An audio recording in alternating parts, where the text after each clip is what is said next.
This is Gnostic Media Research and Publishing's podcast number 45. And Eustace, would you mind telling the audience a little bit about yourself and where you come from, what your educational background is, and that sort of thing? Oh, well, I think everybody knows who I am. I'm the protege of Ezra Pound.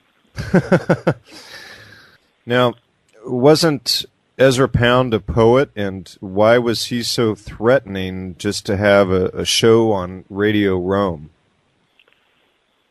Well, he was so threatening because it was so imperative that Roosevelt get us into World War II because he wanted to save Russia from communism.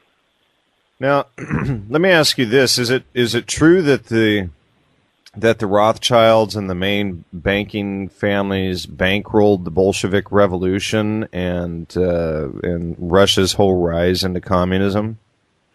Well, all the rich people were for communism, including Woodrow Wilson and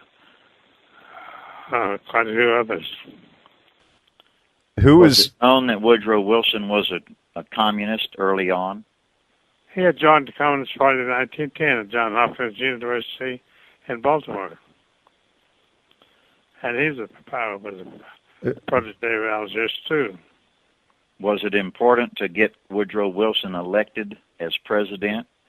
It was imperative because they were planned the Federal Reserve to be passed in 1913. What was the reason that the bankers, the Rothschilds and the rich bankers needed the Federal Reserve Act passed? They wanted to save England, and all the rich people were for communism at that time. Who did they need to save England from? German competition, which was driving England into bankruptcy. So they had to get, why didn't England just attack Germany? Well, England was bankrupt and couldn't afford the war. So they had to get the only solvent nation in the world to fund their war. They coerced them into the Industrial Revolution and through the 19th century. And by the end of the 19th century, all of their equipment and everything was outdated, and Germany was gearing up to take over the Industrial Revolution.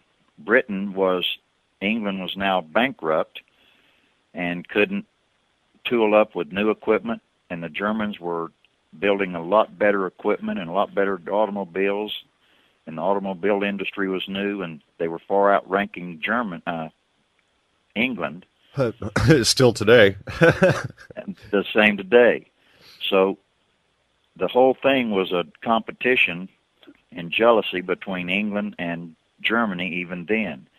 So they were required to establish the Federal Reserve here so that they could borrow money. The Rothschilds had already got them into such debt that the Rothschilds needed a new pocket to get into. And who was responsible, Eustace, who was responsible for getting the Federal Reserve established? Well, the Rothschilds. And through whom? Who was their puppet? Well, they didn't have any puppet because Baron Albert Rothschild of London financed the whole Federal Reserve System and got it passed by Congress in this country. But wasn't Woodrow Wilson their puppet that they needed to get established as president? Well, he was a communist puppet. Right. He was their communist puppet, and yeah. They're all communist. And Roosevelt had to save communism from the German armies. That was Teddy Roosevelt. Yes.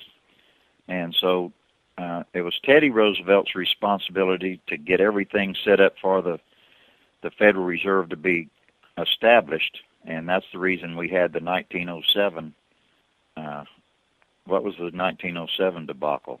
Panic of 1907. And that was Teddy Roosevelt's responsibility. Who did Who caused the panic of 1907? That was a single-handed operation of J.P. Morgan, who was a Rothschild agent. So all these things are orchestrated well in advance.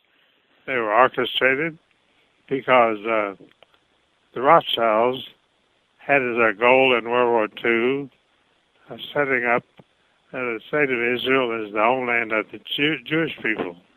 So who was Teddy Roosevelt's hand-picked agent that was the next president to get the Federal Reserve established? Was it Howard Taft, William Howard Taft? Yes, William Howard Taft. But he didn't play ball. He was a Republican candidate for president in 1912, and Woodrow Wilson had been assigned the job of getting the Federal Reserve passed by Congress. So did Woodrow Wilson actually win the election? No, he never won the election. He was very disliked in Washington. So how did he become president then? Because he was a hand-picked candidate of the Rothschilds and the First City National Bank of New York. And Howard Taft actually won re-election in 1912. Yes. How did they buy him off, or what did they offer him to keep him quiet? They offered him the post of defense counsel of the Supreme Court of the United States.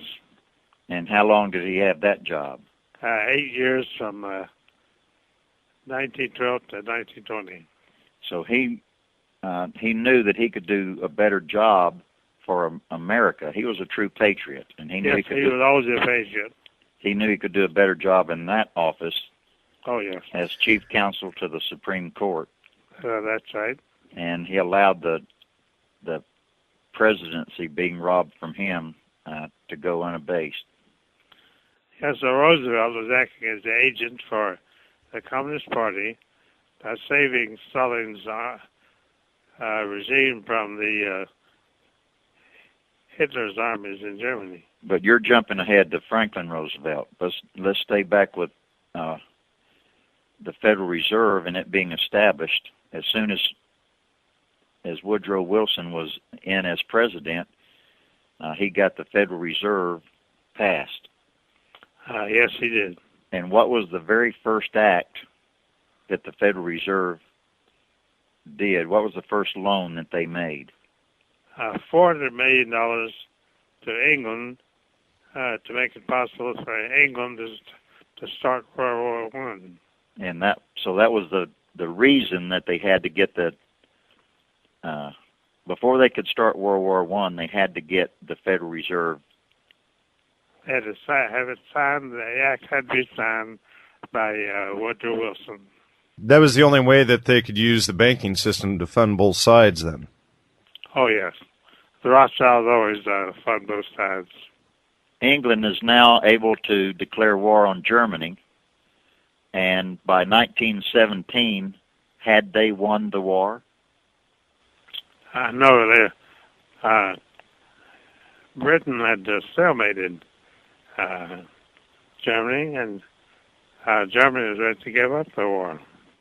And England was ready to give up the war also because yes. they'd spent their $400 million. Yes. So they were at a stalemate. Who was it that warned England not to sign an armistice with England? And the Rothschilds are still calling the shots, and the Rothschilds had decided to bring the United States into war on the side of England, and to bribe them to do that, they offered a Jewish homeland for the Jews in Israel, which was duly passed. And what was that act called? That was the Balfour Report. And the Rothschilds were given a letter from England which authorized a Jewish homeland for the Jewish people if they would declare war against Germany.